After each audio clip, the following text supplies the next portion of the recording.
तो भाई लोग आपने पुष्पा 2 का रिलेटिव वर्जन नहीं देखा, इसका मतलब आपने कुछ नहीं देखा, क्योंकि रिलेटिव वर्जन में जो चीज़ दिखाई गई थी, जो चीज़ में से काट दी गई, काफ़ी खतरनाक वर्जन दिखाया है दोस्तों। इन्होंने 20 मिनट में ऐसे 5 बड़े खुलासा कर दिए हैं जिसमें आपको देखने में काफ़ी मजा आएगा। दोस्तों मैं भी हैरान हूं, उन्होंने इस फिल्म में से इतने खतरनाक सीन को काटा कैसे, आखिर क्या करना चाहते थे। चलिए इसमें बड़ी इन्होंने 5 ऐसे बड़े खुलासे किए हैं इनमें। चलो उनको हाँ दोस्तों, कुछ लोगों ने आलतू फालतू थियरी बना के बैठे थे, वो बोलते कि इन सीनों में ऐसा होगा, कुछ होगा। सारों का काम तमाम कर दिया है, उन्होंने सारे बड़े खुलासे कर दिए। हाँ दोस्तों, मेकर्स ने सीन को काटा क्यों था, आखिर दोबारा फिर दिखाया क्यों। चलिए आखिर हम बात करते हैं इन सीनों पर।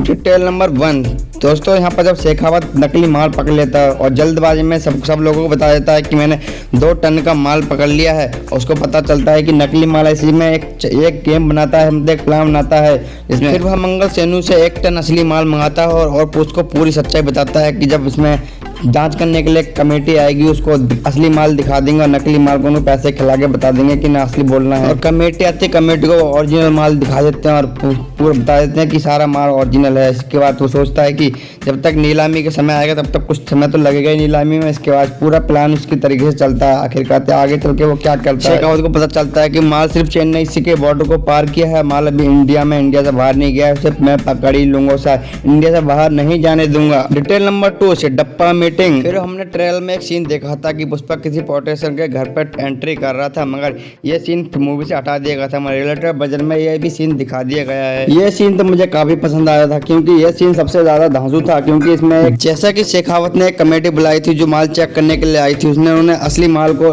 नकली माल को असली बता दिया था। और इसी के बाद जब ये खबर मीडिया में पड़ी, उनके ये बात इंडिकेट मेंबर को पता चला था, सब हैरान हो गए। उन्होंने सोचा कि पुष्पा ने सारा माल पकड़वा दिया है। इसी के बाद ये मीटिंग, माल पकड़ा गया। वहीं प्रताप रेड्डी ने खबर सुनकर सिद्धप्पा पर फोन पर चिल्लाने लगा। सिद्धप्पा ने फिर खबर सुनने के बाद उन्होंने अपने घर पर ही एक मीटिंग बुलाई थी, उसी में ये पुष्पा एंट्री करता है, जो उसमें ट्रेलर में दिखाया गया था।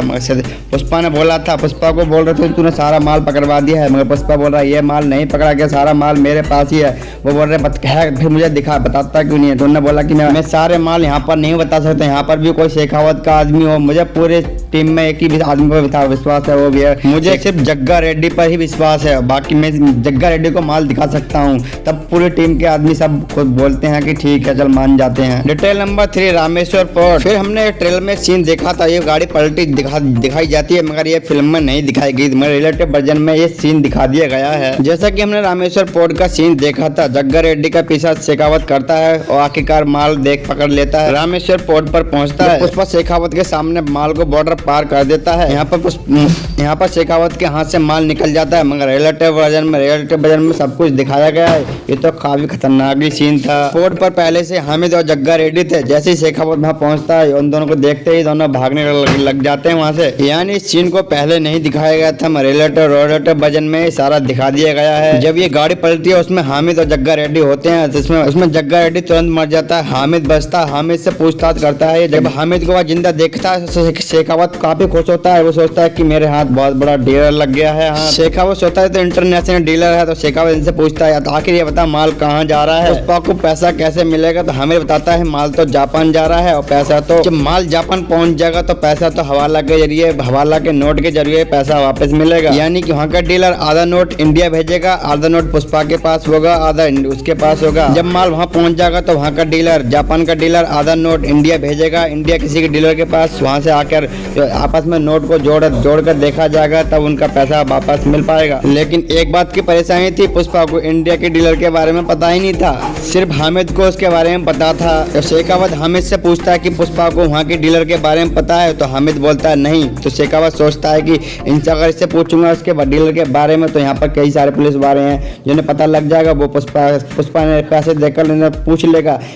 उसको शेखावत को पुलिस स्टेशन वाला सीन याद आ जाता है और उसको मार देता है। हामिद ही मर जाएगा तो पुष्पा को पैसा ही नहीं मिल पाएगा, इसलिए हामिद को मार देता है। जब जापान का कनेक्शन पुष्पा से बिल्कुल कट हो जाता है, यही कारण था शेखावत हामिद को मार देता है। शेखावत हामिद को नहीं मारता तो पुष्पा उससे डील कर लेता और सारे पैसे मिल जाते। डिटेल नंबर 4 जो हमें जापान का सीन दिखाया गया था, जब पुष्पा वहां जाकर जापान जाकर उन लोगों की धुलाई करता है, ये सीन तो मुझे काफी पसंद आया था। जब पुष्पा को आखिरकार जब गोली लग जाती है, तो पानी में गिरने वाला होता है, जब गिरता है, इस सीन को भी कट कर दिया गया था। पुष्पा 2 में जापान वाली डील हुई थी, से इसको काफी ज्यादा लोगों ने पूछा था कि ये आखिर बाद में हुआ क्या था। कुछ लोगों का कहना था कि इस सीन को पुष्पा 3 में दिखाया जाएगा था, मगर मेकर्स ने इस सीन को रिलेटिव वर्जन में ही दिखा डाला है। काफी मजा आया था सीन को देखने के बाद, और पुष्पा का सारा राज खुल जाता है। तो चलिए बताते हैं पुष्पा आखिर जापान क्यों गया था। जब शेखावत हामिद को मार देता है तो पुष्पा का जापान से कलेक्शन कट जाता है, और पुष्पा का जो माल जाता है उसका पैसा आता नहीं है। तब पुष्पा जापान के लिए निकलता है। जब पुष्पा जापान पहुंच जाता है तो वहां जाकर लोगों की धुलाई करता है। जब उसके बाद गोली लगती है तो पानी में गिर जाता है। उसके बाद निकलता है,